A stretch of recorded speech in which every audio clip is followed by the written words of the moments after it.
All right, y'all, what's going on? Welcome back. Welcome back to another episode of hashtag CB99 Talks. This is episode 109. Of course, I'm Common Breaker 99. All right, y'all, back with another one, a little later on this one, but I'm here. That's the point, right? It's a little like 8ish by the time I drop this one, but yeah, I'm here. It's still Tuesday, so technically I'm somewhat on time. But yeah, we back, guys. What's going on? And got a few things to talk about. Not a not a great deal, because not much went on this past weekend, but there's some things that's coming up in 2023 that I want to discuss, of course. But other than that, not a lot. So don't expect a long episode this time. I'm not going to be here too long, and this is going to be my last stream or video until next week. After that, I'm going to take a few days off. It's the holidays. Of course, I'm going to be grinding on the holidays. So it's just a little vacation away from here, but I'm gonna still be, doing what I do out here. So yeah, man, enjoy the stream while it lasts. But yeah, guys, just a few things I want to talk about. I want to talk about the last WMMA fight in the UFC this past weekend, Vlismas versus McKenna. Want to give you my thoughts on their performance and what's next for both young ladies. All right, and then get my thoughts on Holm versus Julianna Kunitskaya. Let's talk about that a little bit. I know some of y'all are hyped up about the fight. Some of y'all been asking me about it, my thoughts on the fight. So, okay, I'll give you my thoughts on that one. All right. So, yeah, that fight. Sticking with the bantamweight division, let's talk about Amanda Nunes. What's next for her? She's a champion. I haven't really discussed too much as of lately because it's just like there's not as much going on for her as there is for like Valentina Shevchenko or even for like Wei Lee, right? She's one champion that I think is closer to the door of retirement, which I discuss here tonight, yo. But I really want to just talk about what's next for her in 2023. Okay. And last but not least, this was breaking news because I was going to end it there. But, by the time I dropped this show, I already gave you my thoughts in the video a little bit. But there's some other things I want to talk about with Aaron Blanchfield taking on Tyler Santos. Got to talk about that now, right? So, yeah, man, it's going down, y'all. Like I said, I ain't got much going on this holidays. I'm going to be grinding. And that's about it. You know, um, Probably do a little bit of family things like the day before, right? But that's about it. Other than that, it's the same old thing. So yeah, man. This past weekend, Shine Vlismas versus Corey McKenna. Um, I know I picked Shine Vlismas, but it was a close pick. I didn't really feel like this was a fight she was going to go in there and wash McKenna. Y'all know that. Like I said, McKenna's more so closer to well rounded. The thing about her is she's still like a work in progress. Shine Vlismas is more of a striker, kickboxer, whereas Corey McKenna, though she's still green in a lot of areas, she's still willing to work in different areas, and that's what counts. Like by the time she gets like to a certain age or to a certain level in the rankings, she will be like a well-rounded fighter. She's not scared to strike. She's not scared to go to the ground. She's not scared to clinch. She does a little bit of everything, and that's what I like to see. Still a lot of holes in the game, but with what she's doing, the progress she's showing, she can definitely, make up for a lot of what she does wrong and improve. Some of those holes they'll be buried, they'll be covered up by the time she gets to be, 24 or 25, something like that. But this fight here against Vlismas, um, I thought Vlismas was going to just outstrike her, safely from the outside. But Corey McKenna, man, I like what she was doing with her jab. The shorter fighter was utilizing a good jab in this fight. Opening round, she did get cracked. She cracked Vlismas with the 1-2, and I thought it was going to be the other way around. She cracked her with the 1-2, was pushing the pace, and just really utilized a good jab, man. And was actually controlling the fight nicely. I thought Shine Vlismas was going to be, using angles and moving, but she was the one actually having to reset because Corey McKenna was like staying in her chest. Corey McKenna was putting a lot of pressure with her jab. Now, Vlismas did crack her with some good 1-2s, and she was landing some good combinations here and there. She stung Corey a couple times, but I thought McKenna, when she took the fight to the ground, she was able to edge out that first round, with her top position. Granted, she didn't do much with the top position, but still, you gotta say, okay, this girl right here, she's trying. She's trying and she's getting takedowns. And at her age, I think that's pretty impressive what she can do of mixing her whole game up. Vlismas, she opened the second round with some nice right hands again, but that's when Corey switched it up, took it to the clinch, and I thought easily won the round. She had like over 3 minutes of clinch control time. Vlismas was just showing a lack of IQ. Was not even like trying to separate. She was accepting this fight in the phone booth instead of trying to use the tie clinch like she was using, knees to the body and then separate, or like grabbing the neck and kind of throwing her opponent, like throwing McKenna off of her, then going back to the center. Instead, she was just like letting her press her to the cage. Like I wasn't a fan of this. I was not a fan of this work she was doing. Like it was just not effective. So she was clearly giving McKenna the fight.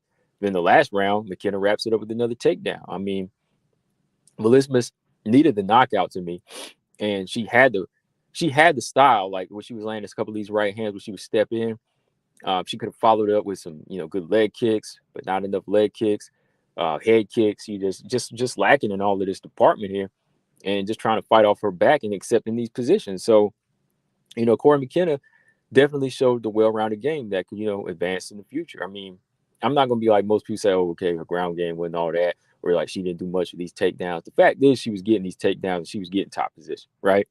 And the girl's only like 23, so she'll get it in a couple more camps and a couple more fights, So in a couple more years, you'll see her, I think, turn it up. But for now, somebody with the shorter reach did so much better with her jab than the taller fighter, the longer fighter. That's why I said long fighter, long reach don't mean no advantage to me. Long fighter, no reach don't mean no advantage to me, So Corey McKenna, I thought it was 30-27, but 29-28, whatever. I think from here, Corey McKenna, I like to see her in there with some more strikers, here and there. Maybe like a Lupe Godinez who mixes up with boxing and wrestling. As for Shine Vlismas, she got to get in there with some grapplers too, maybe somebody like Lupe would be good for her just to kind of test her ground game again. I mean, Yasmin Lucindo, any of those fights, or anybody else y'all can name that's a good grappler at the bottom, that could be a fight for her. Eventually when Kanako Murata comes back, that's a wrestler she could fight. But other than that, like I said, these unranked fighters, man, they're still growing. And I don't know where a lot of them stand right now with theirs. They still have to they got to show me something. I'm just saying. All right. But yeah, let me know in the comment section what y'all thought of this fight. Like I said, it wasn't like it wasn't like gonna be this big explosive fight to me.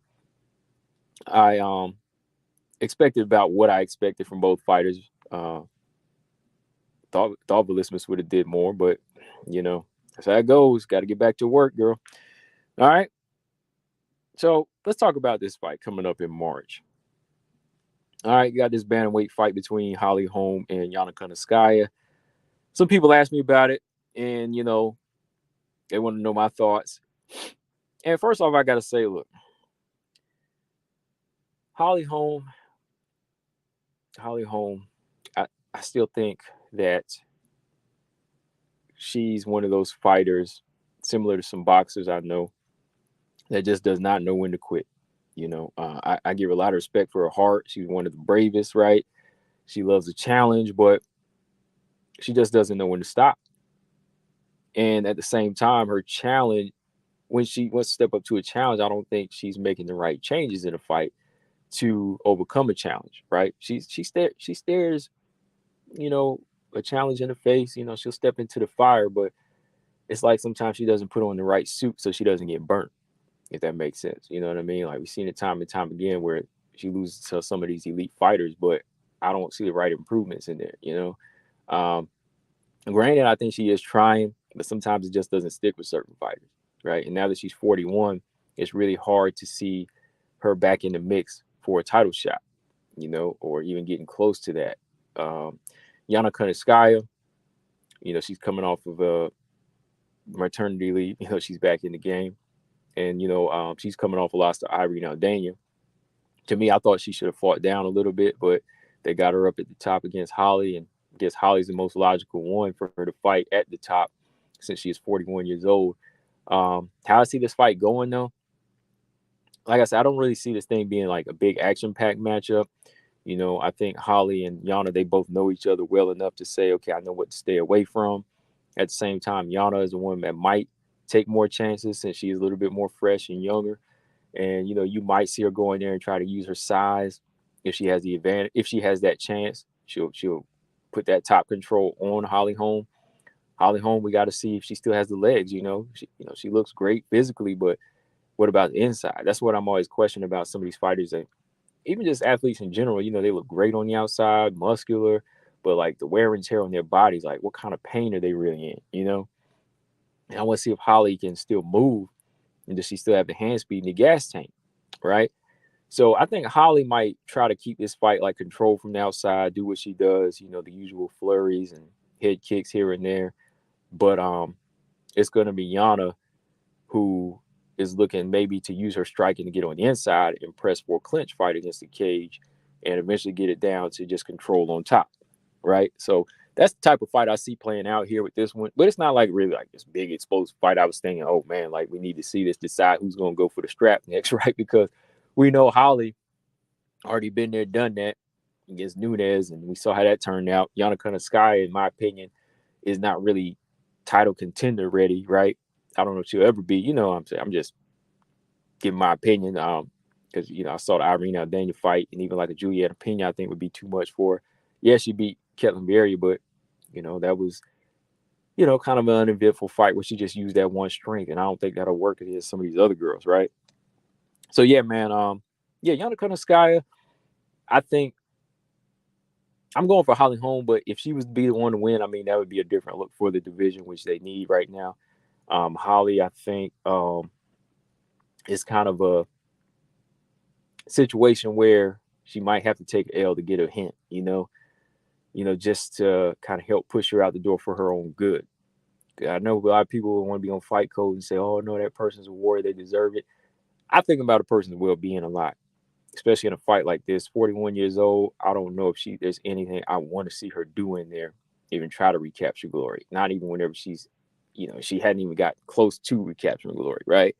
So, yeah, I'm going to watch the fight, of course. I'm going to watch this one, see how it turns out. I'm going for Holly, but I still think, it's going to be a close, tight-knit fight, a little uneventful at times.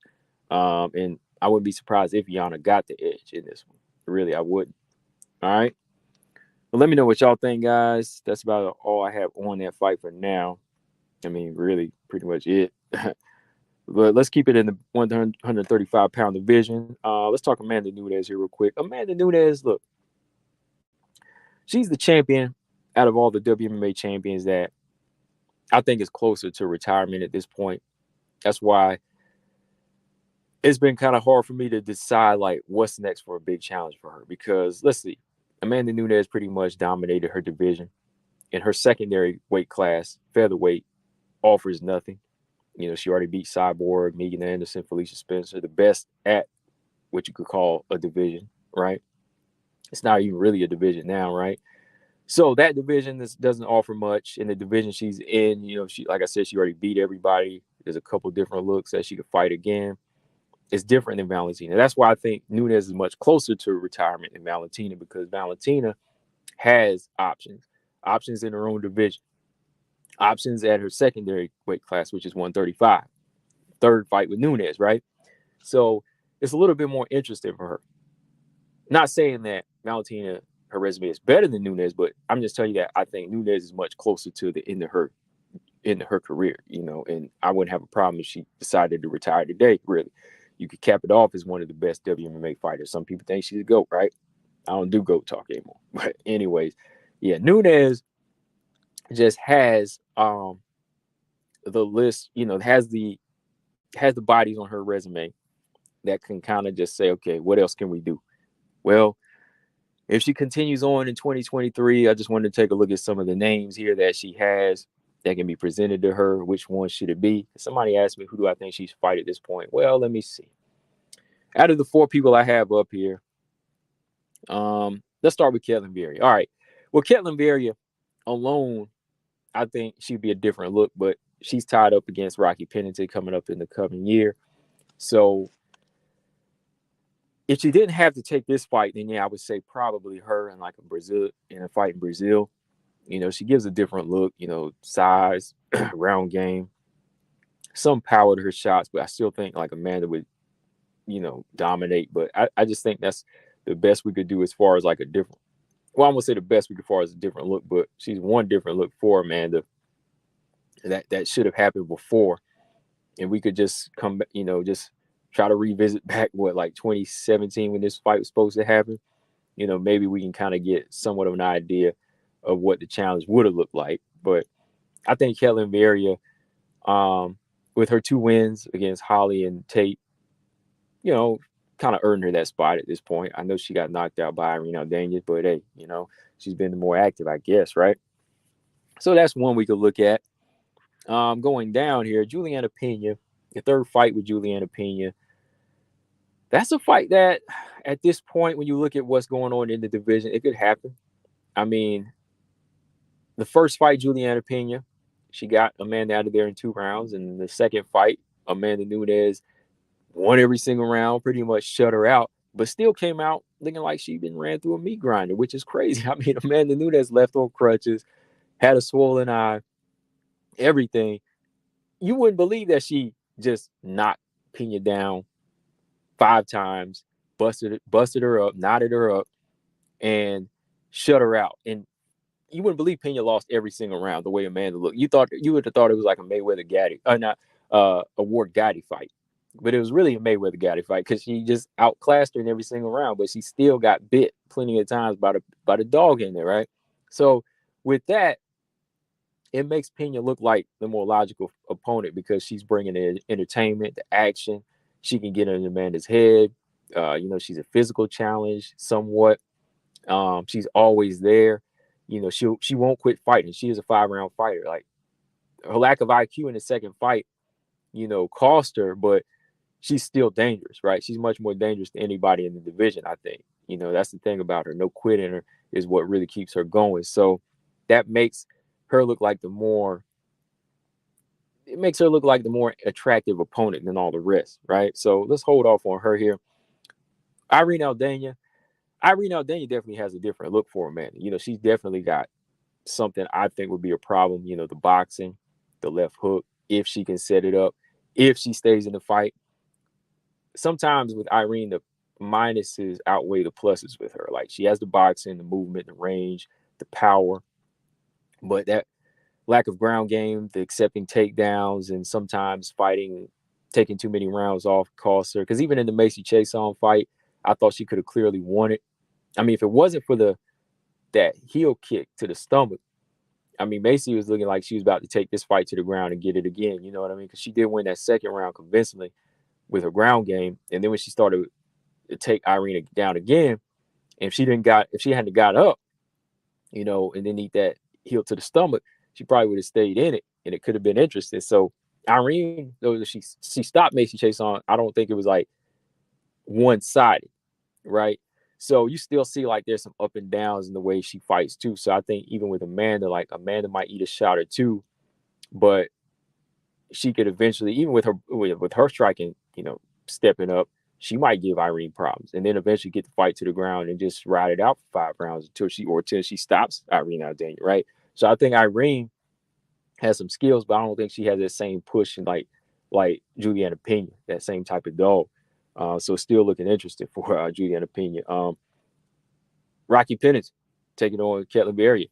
She's talking about trying to get back in the title mix, and I don't know about that because the difference between her and Pena, Pena, she took a beating, but she still got in her licks. But Rocky, man, she suffered a bad beating in that fight. I mean, that jump was horrible. I think that was like one of the worst muggings I've seen Nunes put on against any opponent. That just looked like they were broken, right?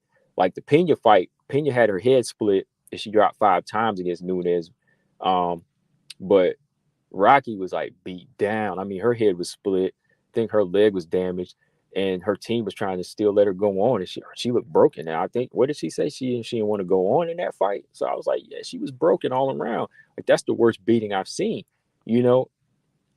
So what I've seen from Rocky, though, as of lately, is an improving fighter, but she's improved, I think, to a level of beating everybody else in the division except Nunes. Like, she can outclass these young girls like she's been doing, Aspen Ladd, Macy Chiasson, she stopped. I think she can still hand out some butt whippings. I think she has probably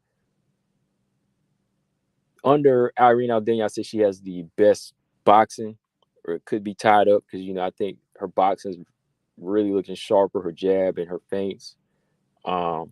Clinch game is tight. So when she takes on Ketlin Vieira, I think she'll outbox Ketlin Vieira and even fight a good clinch game and tie her up. But even off the boxing, I think she can win that alone against Ketlin Vieira. So I think she still possesses a lot of veteran skills that could bring her to gatekeeper status. But I don't know if she could ever, take on Amanda Nunes again and win.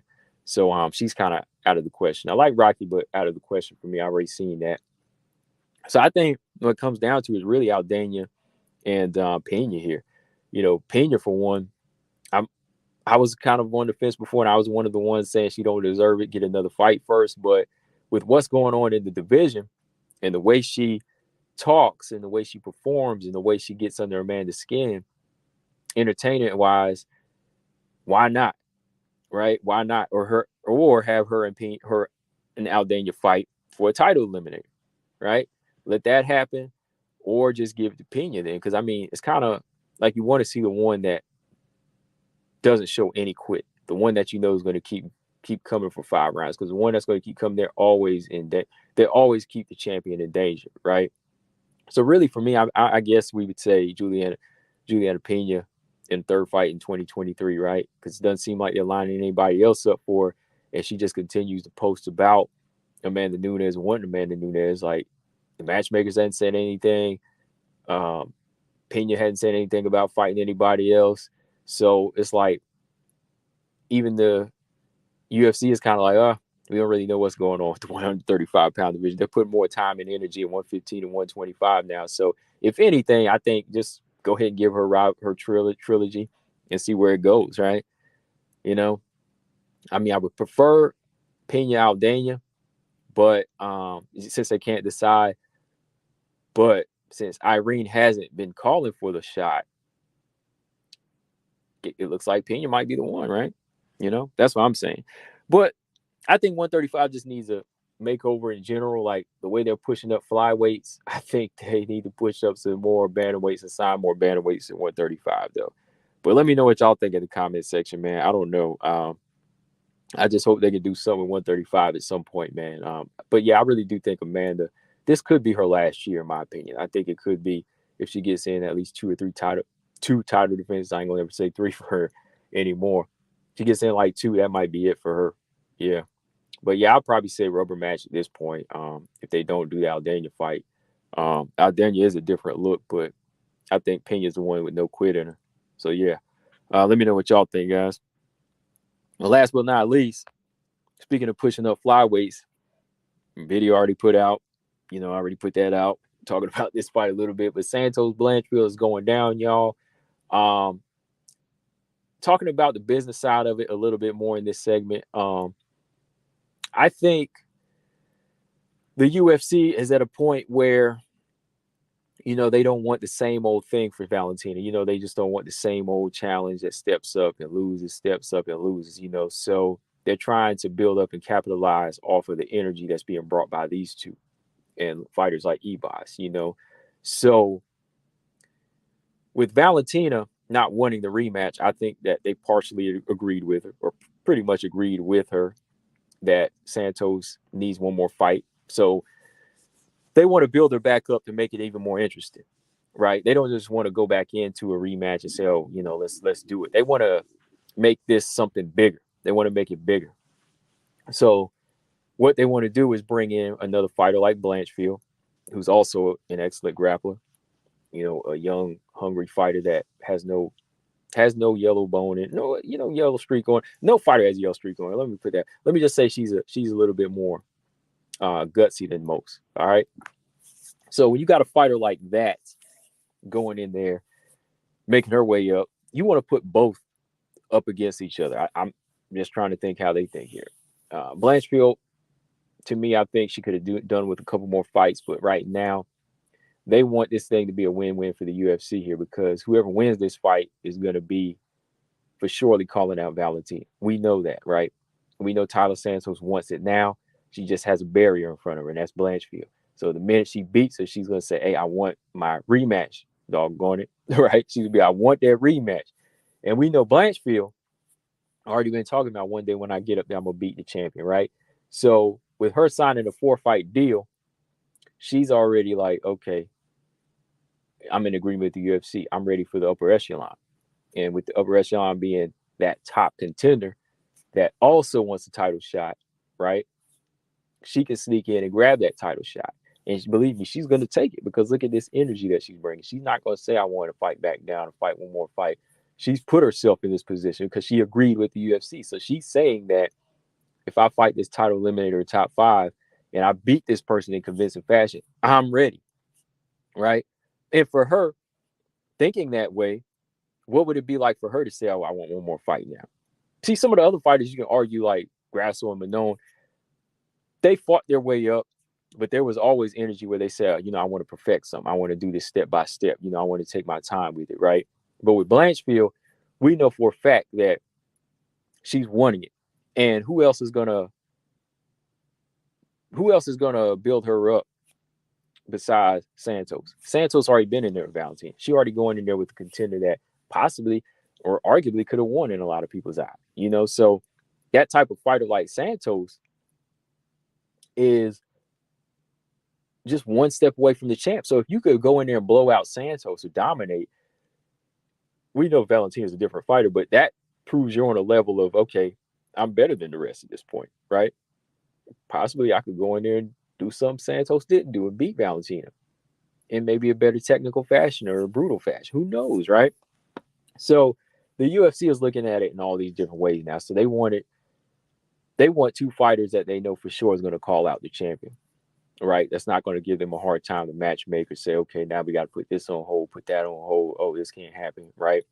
Now, granted, I think they would have made the Manon fight regardless of her wanting another fight.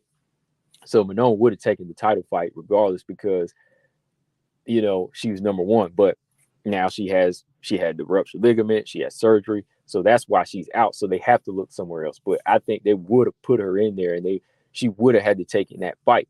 That's the thing people don't understand. Like, she would have taken the fight. But in this case, now they need somebody that's going to take it for sure. So whichever side wins, they have to make sure they win so they can have somebody prepared for Valentina. Because right now it's been good competition coming up.